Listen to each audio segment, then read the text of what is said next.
প্রতিদিন আমাদের চারপাশে ঘটে যাচ্ছে অসংখ্য ঘটনা। এর মধ্যে আলোচনায় আসছে হাতে গোনা কিছু। তবে সময় ও পরিস্থিতির পরিপ্রেক্ষিতে গুরুত্বপূর্ণ হয়ে ওঠে কিছু বিষয়। এগুলো জানা না থাকলে আমাদের অনেক ক্ষেত্রেই পিছিয়ে পড়তে হয়।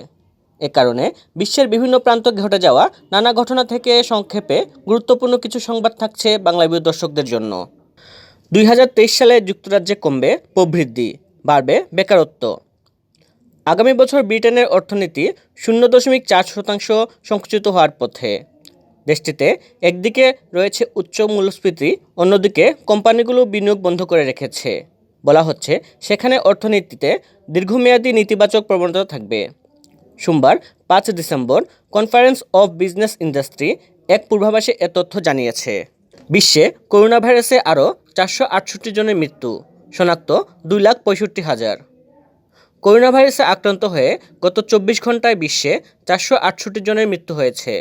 নতুন করে এই ভাইরাসে শনাক্ত হয়েছেন 2,65,087 জন। এছাড়া এদিন সুস্থ হয়েছেন 81,054 জন।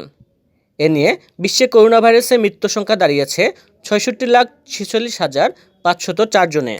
দিল্লির বায়ু দূষণ বিপজ্জনক পর্যায়ে, নির্মাণ খাতে নিষেধাজ্ঞা কোনোভাবেই নিয়ন্ত্রণ করা যাচ্ছে না, বেড়েই চলছে ভারতের রাজধানী দিল্লির বায়ু দূষণ।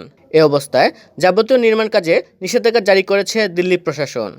একই সঙ্গে ইমারত ভাঙার কাজেও নিষেধাজ্ঞা জারি করা হয়েছে।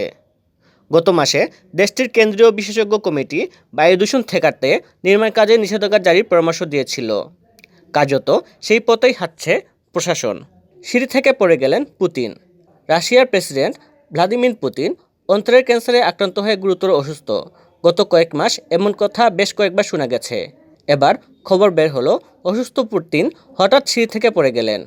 শুক্রবার রাশিয়ার রহস্যময় টেলিগ্রাম চ্যানেল এসবিআর এর বরাত দিয়ে তথ্য জানিয়েছে যুক্তরাষ্ট্রের সংবাদ মাধ্যম নিউ ইয়র্ক পোস্ট। গরুর পেটে পাওয়া গেল 65 কেজি প্লাস্টিক। বিশ্বে প্লাস্টিক বর্জ্যের পরিমাণ বেড়েই চলছে। মানুষ যত্রতত্র ফেলছে প্লাস্টিক, ফলে এর প্রভাব পড়ছে বিভিন্ন প্রাণীর উপর।